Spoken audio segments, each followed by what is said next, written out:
चलिए, इस वीडियो में हम थोड़ी-सी लिमिटेशंस देखेंगे नेचुरलिज़्म की क्या है। अब नेचुरलिज़्म में नेचर को प्रधान माना गया और मेन चीज़ जो है वो नेचर ही है, अल्टीमेट टीचर वही है, उसी से सीखेंगे सब कुछ। बट इसके कुछ लिमिटेशंस भी हैं जो हमें इस वीडियो में डिस्कस करनी है। तो एक-एक करके ये पॉइंट्स डिस्कस करते हैं यहाँ पे। सबसे पहले तो आपने जैसे देखा था कि नेचुरलिज़्म में जो रिलीजियस जो हमारी स्टडीज़ हैं, जो नॉलेज है, उसको थोड़ा-सा अलग रखा जाता है। उसको हमारे लर्निंग में, टीचिंग एक्सपीरियंस में मिक्स नहीं किया जाता है। तो ये एक बहुत बड़ा वॉइड हो गया। तो it ignores spiritual aspects of life, जो स्पिरिचुअल एस्पेक्ट है लाइफ का।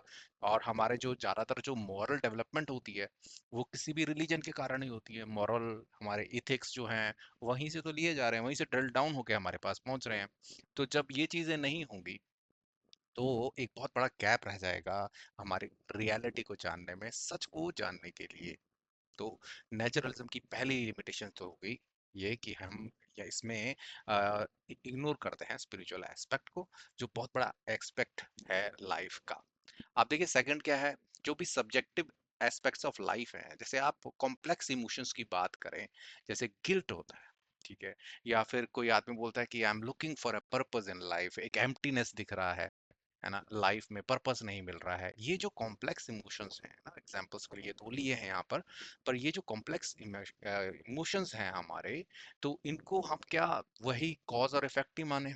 हम यही माने कि कोई हमें स्टिमुलस मिला है, उसके हिसाब से वी आर अ मशीन, हमें नेचर से सीखना है, जैसे नेचर में हो रहा है वैसे हो रहा है। वी डोंट हैव आंसर, इसका कोई ऑब्जेक्टिव आंसर नहीं है, दे आर सब्जेक्टिव।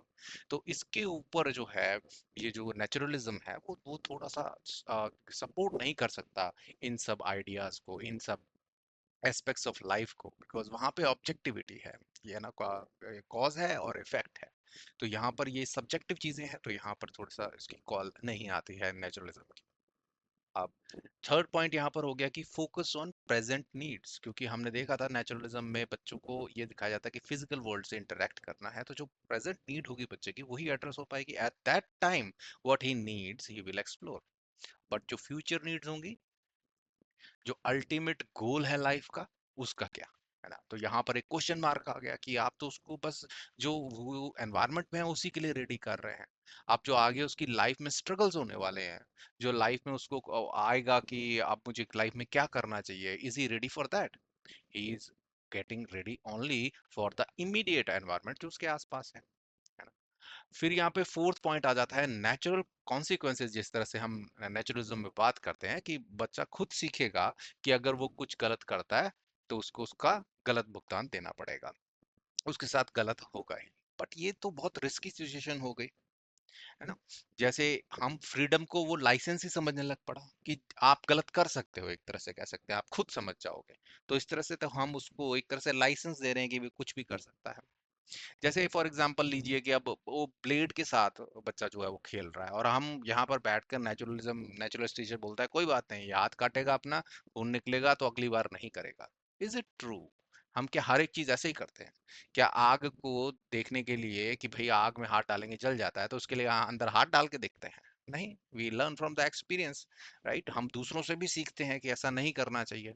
तो जो ये जो नेचुरल कॉन्सिक्वेंसेस वाली बात हो जाती है, लिमिटेशन, ये एक लिमिटेशन बन जाती है यहाँ पर नेचुरलिज्म की। और यहाँ पर देखा गया था कि हमारा जो टीचर है वो थोड़ा सा बैक बैक पे चले जाता है, और बच्चों के जो ओरिजिनल एक्सपीरियंसेस हैं उस टाइम पर वो मेन चीज हो जाता है लर्निंग के लिए। तो जो भी टीचर की सुपीरियर नॉलेज थी, ही नोज बेटर, राइट?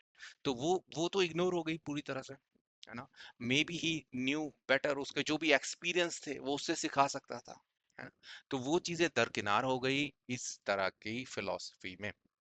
और लास्ट बात यहाँ पर करते हैं, जो मेन कोर है जो नेचुरलिज्म का, दैट इज साइंसेस, राइट? हमारी जो नेचर है वो फिजिकल लॉ से बनी है, तो बायोलॉजी पढ़िए, केमिस्ट्री पढ़िए, और फिजिक्स पढ़िए, और जान लीजिए क्या है वर्ल्ड, है ना?